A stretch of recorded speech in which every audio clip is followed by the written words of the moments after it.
மக்களே சரஸ்வதி பூஜை வரப்போகுது. அதனால ஃபார்ம்ல இருக்கிற குப்பையெல்லாம் கிளீன் பண்ணி நீட்டா போட்டு எரிச்சாச்சு.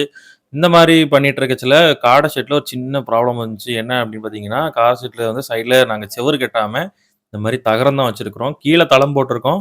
ஆனா, செவுரு கட்டாம இந்த மாரி தகரம் போட்டதுனால, தண்ணி பட்டு பட்டு அந்த தகரத்தில சின்ன சின்னதா ஓட்டை வந்துச்சு. நம்ம நான் பண்ணையில இருக்கிற நாயெல்லாம் பார்த்தீங்கன்னா, அந்த எச்சத்த பார்த்துட்டு அந்த ஓட்டையில கால கீழ விட்டு சைஸ பெருசாக்கிட்டு, ஃபர்ஸ்ட் நம்ம என்ன செய்ய போறோம்னா, இந்த பக்கத்துல இருக்கிற காடையெல்லாம் பிடிச்சு, அந்த பக்கம் மாத்தி போட்டுட்டு, இந்த இடத்தெல்லாம் சுத்தம் பண்ணிட்டு, இந்த ஓட்டைய நம்ம இன்னைக்கு அடைச்சே ஆகணும். ஏன்னா, இந்த வழியா பாம்பு இந்த மாரி ஏதாவது வர்றதுக்கு வாய்ப்புகள் இருக்கு. சின்ன சின்ன ஓட்டையா இருக்கச்சுல தெரியல. மேல தும்பு வேற கிடக்கும் இல்லையா?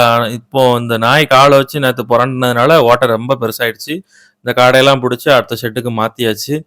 நம்ம இந்த ஓட்டைய அடைக்கிறதுக்கு என்ன யூஸ் பண்ண போறோம்னா, சிமெண்ட் தான். நம்ம ஏரியாவுல வந்து சிமெண்ட் 1 கிலோ ரூ. 10 லூஸ்ல வாங்குனேன். 1 கிலோ ரூ. 10 போட்டேன். எம்சாண்டே ஏற்கனவே கொஞ்சம் நம்மட்ட கெடந்துச்சு. நம்ம மேஸ்திரிக்கு ஒரு ஆளுக்கு ஃபோன் பண்ணி, "ஐயா கலவை எப்படி போடணும்னு?" கேட்டோம். 1:2ன்னாரு. 1 கப்பு சிமெண்ட்டுக்கு 2 கப்பு எம்சாண்ட் போட சொன்னாப்ல. ஒரு வழியா கலவையெல்லாம் போட்டு ஃபிக்ஸ் பண்ணி முடிச்சாச்சு. ஒரு நாள் நல்லா காய விட்டு அதுக்கப்புறம் செக் பண்ணணும்.